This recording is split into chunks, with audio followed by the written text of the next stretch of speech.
ఒరే నీకు దమ్ముంటే మా డీ డాన్స్ మీద పాట పాడగలవా? పాడమంటావా? ఇది పాడు. విను.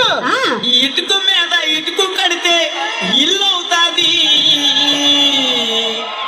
జానులీలు డ్యాన్స్ చేస్తే ట్రోల్ అవుతాది, ఆ ట్రోల్స్ పైన ఏడుస్తూ కూర్చుంటాది, ఆ ఊపిర బెర్రీలు చూస్తే జాలేకుంటది.